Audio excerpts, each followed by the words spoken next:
सा सा रे ग रे ग रे सा रे सा। जीवन की ज्योत्सना है और ज्योत्सना का जीवन, जीवन की ज्योत्सना है और ज्योत्सना का जीवन।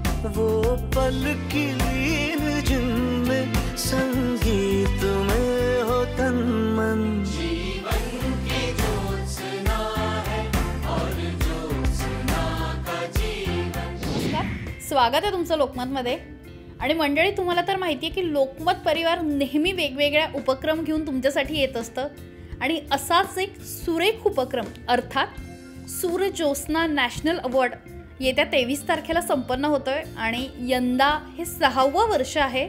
आदरणीय ज्योत्स्नाभाभी दर्डा यांच्या आठवणीमध्ये स्मृतीसाठी हा देशभरातल्या वेगवेगळ्या म्युझिशियन्सना, गायकांना हा अवॉर्ड आम्ही देत असतो। तर यंदाचा युवा गायकाचा अवॉर्ड मिळालेला आहे आपल्या महाराष्ट्राची लाडकी गायिका अर्थात आर्या आंबेकर हिला। तर आत्ता मी आर्याशी गप्पा मारणार आहे आणि जाणून घेणार आहे तिची नेमकी काय रिॲक्शन आहे, ती गाण्याकडे, संगीताकडे आणि एकूण तिच्या या सगळ्या प्रवासाकडे कशी बघते। तर नमस्कार आर्या, स्वागत आहे। नमस्कार। आणि अगदी पहिला प्रश्न खरं तर की तुला कसं वाटतंय हा अवॉर्ड मिळालाय?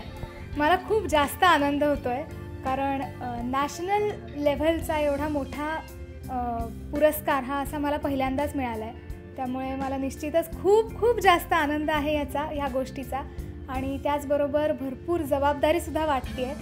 आणि ह्या अवॉर्डच्या निमित्ताने मी सुद्धा हे सांगू इच्छिते की ज्या विश्वासाने हे अवॉर्ड मला दिलेला आहे तो विश्वास मी नक्कीच सार्थ ठरवीन आणि अधिक मेहनत गाण्याच्या क्षेत्रात करेन। आर्या, मला एक तर तुला विचारायला आवडेल की तू जसा तुझा आनंद व्यक्त केलास, पण त्यासोबतच संगीताकडे, गाण्याकडे बघण्याचा प्रत्येकाचा असा एक वेगळा दृष्टिकोन असतो।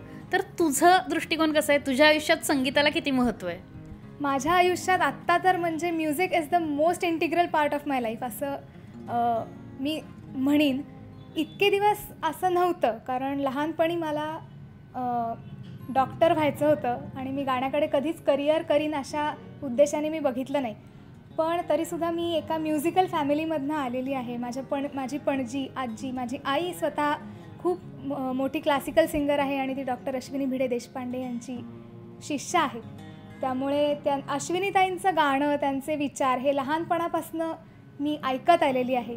त्यामुळे गाणं माझ्या अंगात होतंच, पण त्याच्याकडे मी करिअर म्हणून कधी विचार केला नव्हता। पण सारेगमप नंतर जेव्हा सारेगमप नावाच्या एका स्पर्धेत मी भाग घेतला होता, त्याच्यानंतर मात्र मी गाण्याकडे खूप सिरियसली बघायला लागले आणि तेव्हापासून गाणं सगळ्यात महत्त्वाची गोष्ट आहे माझ्या आयुष्यात। गाणं असू द्या किंवा कुठलीही कला, त्यामध्ये सगळ्यात मोठा सहभाग जसा त्या कलाकाराचा असतो तसा त्याच्या गुरूंचा सुद्धा असतो। म्हणजे तू आता नाव घेतलंस अश्विनीताईंचं, किंवा आता मला खरं तर विचारायला आवडेल की तुझे गुरु कोण आहेत आणि मग तू कशा नजरेने तुमचं नातं आहे त्याकडे कशी बघतेस? माझी गाण्यातली गुरु लहानपणापासूनच माझी आई सौश्रुती आंबेकर हीच आहे आणि मी लहानपणापासून आईकडेच गाणं शिकलेली आहे। आई मी जसं आत्ता सांगितलं तसं डॉक्टर अश्विनी भिडे देशपांडे यांची शिष्य आहे आणि ती जयपूर घराण्याचं गाणं शिकलेली आहे आणि मलासुद्धा तिने ते शिकवलेलं आहे। त्यामुळे घरात मी आणि आई असे 2 रोल्समध्ये आम्ही असतो, एक गुरु शिष्य आणि एक आई आणि मुलगी। त्यामुळे आई आणि मुलीचं जेव्हा रोल असेल तेव्हा माझे भरपूर लाड होतात, मला सगळं माझं पॅम्परिंग होतं, आई जसं मुलीचं करते। पण जेव्हा ती गुरुच्या भूमिकेत जाते तेव्हा मात्र ती प्रचंड स्ट्रिक्ट असते। तिच्या कुठल्याच स्टुडंटशी ती एवढी स्ट्रिक्ट नसते जेवढी ती माझ्याशी असते। त्यामुळे असे 2 रोल्स आमच्या घरात खेळले जातात। नक्कीच आपण आर्याशी गप्पा मारतोय आणि तिच्याशी गप्पा मारता मारता प्रत्येक गायक असू दे, कलाकार असू दे, प्रत्येकाच्या आयुष्यामध्ये तो क्षण असतो आणि असं म्हणतात की त्याचा तो सगळा प्रवास, त्याची ती सगळी तगमग, जी सगळी धडपड आहे ती त्या एका क्षणासाठी असते। तर असा एखादा क्षण तुझ्या आयुष्यामध्ये, तुझ्या साधनेमध्ये आलाय, आम्हाला ऐकायला आवडेल। खरं तर मी म्हणेन की सारेगमप हा माझ्या आयुष्यातला गाण्याच्या क्षेत्रातला खूप मोठा ट्विस्ट होता, कारण त्या स्पर्धेने मला एक डिरेक्शन दिली की मी गाण्यात करिअर करू शकीन। एक लोकांनी माझ्यावरती एवढं प्रेम केलं, माझ्या गाण्यावरती, आणि एवढा विश्वास माझ्या गाण्यावर दाखवला, त्यामुळे मला हे लक्षात आलं की मी गाण्यात करिअर करू शकते। त्यामुळे सारेगमप हा नक्कीच ही एक अशी मुवमेंट होती जी कायम स्मरणात राहील। आणि दुसरं म्हणजे प्रत्येकच गायक, आता माझ्या बाबतीतलं मी सांगते की कुठल्याही परफॉर्मन्सच्या आधी किंवा इव्हन रियाजातसुद्धा एखादी गोष्ट साध्य करायची असेल असं आपण ठरवतो, त्याप्रमाणे रियाज करतो किंवा परफॉर्मन्समध्ये सुद्धा कसा परफॉर्मन्स व्हावा हे आपल्या डोळ्यात पुढे असतं एक. तर मला असं वाटतं की जेव्हा जेव्हा मी माझ्या डोळ्यापुढे असलेला एक लेव्हल परफॉर्मन्समध्ये देऊ शकते, मी असं नाही म्हणणार की मी परफेक्टली मला हवं तसं माझा परफॉर्मन्स नेहमी होतोच, असं नाहीच होत कधी, पण तरी जेव्हा जेव्हा मी त्याच्या आसपास जरी जाते किंवा रियाजातसुद्धा एखादी गोष्ट मी खूप प्रॅक्टिस करते आणि ती मला जमली, कधी त्याच्या जवळपास जरी गेले मी थोडीशी तरी तो क्षण माझ्यासाठी खूप आनंदाचा. तर तिने खूप छान तिची व्याख्या सांगितलेली आहे, आनंदाची व्याख्या सांगितलेली आहे. पण त्याचसोबत ज्या निमित्ताने आज आपण खरं तर दोघीजणी गप्पा मारतोय ते अर्थात सूरज्योत्स्नाचं निमित्त आहे. आणि कुठलाही पुरस्कार किंवा कुठलाही एक सन्मान होणं हे प्रत्येकाची इच्छा असते की आपल्या त्या कलेचा सन्मान व्हावा. तर कसं वाटतंय हा पुरस्कार मिळाल्यानंतर? सर्व युवा कलाकारांमधून हा सूरज्योत्स्ना युवा पुरस्कार मला मिळाला आहे, ह्याचा मला खूप जास्त आनंद आहे आणि खूप जबाबदारीचं काम आहे हे. त्यामुळे गाण्यातली माझी मेहनत करण्याची इच्छासुद्धा अजून जास्ती प्रबळ झाली आणि मला खूप मोटिवेशनही मिळालं, एक प्रेरणा मिळाली ह्या अवॉर्डमुळे.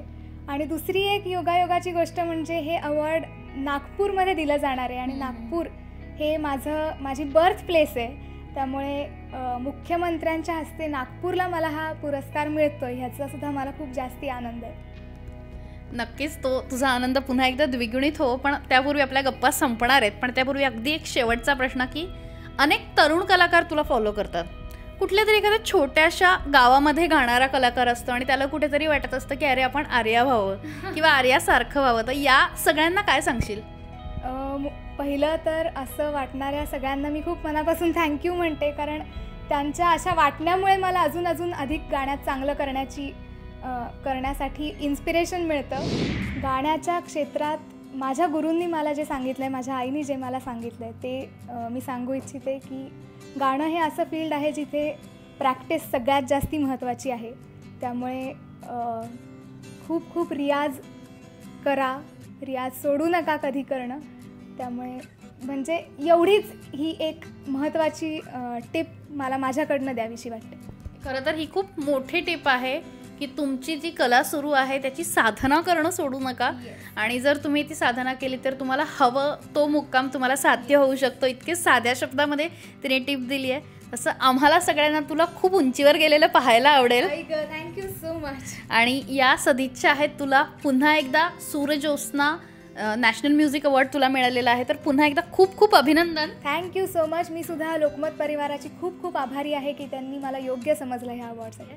पण अर्थातच मंडळी, मुलाखत तुम्ही सगळी बघितली आहे आणि सगळं जेवण झाल्यानंतर एक गोड काहीतरी हवं असतं, तर आर्यासोबत आहे आणि गाण्याने शेवट होणार नाही असं होऊच शकत नाही. तर आर्या, नवीन काहीतरी तुझ्याकडनं ऐकायला आवडेल. नक्की. सध्या एक मालिका खूप गाजतीये, तिचं नाव आहे तुला पाहते रे. त्याचं टायटल सॉन्ग मी गायली आहे. ते टायटल सॉन्ग अशोक पत्की यांनी संगीतबद्ध केलं आहे आणि वैभव जोशी यांनी लिहिलं आहे, तर तेच गाते. हा कधी तुला साध जाते मला वेगळे प्रेम हे वेगळा